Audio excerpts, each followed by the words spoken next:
کئی ملکوں کا سفر کیا ہے، بڑے بڑے بادشاہوں نے بھی حضرت عبد المطلب کو دیکھا ہے تو ان کی ہیبت ان کے دلوں میں بیٹھ گئی اور یہ کہنے پر مجبور ہو گئے یہ جو شخص میرے سامنے بیٹھا ہے یہ کوئی معمولی انسان نہیں ہے، یہ کوئی بہت بڑا بادشاہ، کوئی بہت بڑا سردار معلوم ہوتا ہے۔ حضرت عبد المطلب کی شان یہ تھی، اور ہم یہ آپ سے بارہا عرض کر چکے ہیں اور بارہا اپنے علماء سماعت فرمایا ہے کہ حضور رحمت عالم جان عالم جس گلی سے گزر جایا کرتے تھے گلیاں مہک جایا کرتی تھی، اس کی وجہ یہ تھی کہ حضور کے جسم اقدس سے ہر وقت خوشبو کی شعاعیں نکلا کرتی تھی اور خوشبو کے حلے پھوٹا کرتے تھے، تو جو بھی فضا آپ کے جسم انور سے ٹچ ہو جاتی تھی وہ فضا معطر ہو جایا کرتی تھی، اور حضور جس گلی سے جایا کرتے تھے لوگ پہچان جایا کرتے تھے کہ ہو نہ ہو محمد عربی اس گلی سے گزرے ہیں، لوگ پہچان لیا کرتے تھے۔ بعین ہی یہی شان آپ کے دادا جان حضرت عبد المطلب کی بھی تھی کہ ان کے جسم سے بھی نور کے حلے پھوٹا کرتے تھے، نور نکلا کرتا تھا، ان کے جسم سے بھی خوشبو نکلا کرتی تھی،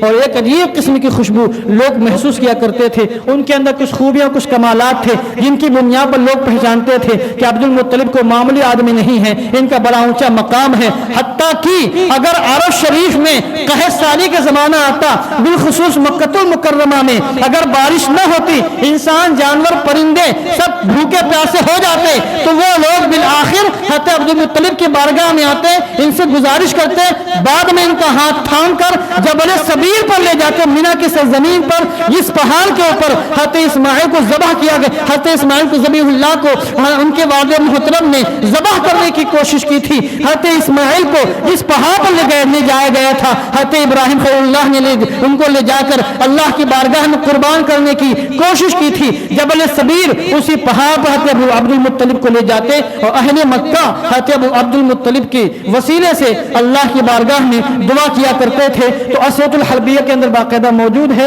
فکان یغیثہم ویسقیہم ببرکۃ نور محمد صلی اللہ علیہ وسلم۔ اہل مکہ قحط سالی کے زمانے میں جب جبل صبیر پر لے جا کر حضرت عبد المطلب کے وسیلے سے اللہ سے بارش کی دعا مانگا کرتے تھے، تو نور محمدی کی برکت کے صدقے میں اللہ ان کو خوب خوب بارش و سیراب فرمایا کرتا تھا، ان کی فریاد کو سنتا تھا، ان کی مصیبتوں پریشانیوں کو دور فرما دیا کرتا۔ یہ حضرت عبد المطلب کی شان تھی، اور جب حضرت عبد المطلب سے نور محمدی حضرت عبداللہ کے اندر چمکا اور حضرت عبداللہ کے اندر منتقل ہوا، تو حضرت عبداللہ کی شان بھی بڑی عجیب ہو گئی۔ دیکھنے والے سمجھ جاتے تھے کہ یہ جو نوجوان ہے کوئی معمولی نوجوان نہیں۔ حضرت عبداللہ ایک مرتبہ حضرت عبد المطلب کے ساتھ تشریف لے جا رہے تھے۔ اس زمانے میں چونکہ کاہنوں کا زمانہ تھا، جس علاقے سے حضرت عبداللہ گزری اسی علاقے میں ایک فاطمہ نام کی خاتون رہتی تھی، اس کا نام بھی فاطمہ تھا، فاطمہ خثعمیہ۔ توریت کی عالمہ تھی، زبور کی عالمہ تھی، انجیل کی عالمہ تھی، اتنی زبردست وہ عالمہ تھی۔ اس نے توریت، زبور، انجیل سب میں پڑھا تھا کہ محمد مصطفیٰ اللہ کے آخری پیغمبر ہوں گے اور یہ ان کی بعثت کا زمانہ بالکل قریب ہے۔ فاطمہ خثعمیہ نور محمدی کی تلاش میں تھی، بالآخر اس نے حضرت عبداللہ کو دیکھ لیا۔ حضرت عبداللہ حضرت عبد المطلب کے ساتھ اس کے خیمے کے بازو سے گزرے۔ فاطمہ خثعمیہ نے عبداللہ کی پیشانیوں کو دیکھا تو حضرت عبداللہ کے قریب آئی اور بہت سی گفتگو کرنے کے بعد یہ کہا، حل لک ان تقع علی الآن، کیا آپ مجھ سے ابھی شادی کر سکتے ہیں؟ میں آپ کو شادی کا پیغام دیتی ہوں۔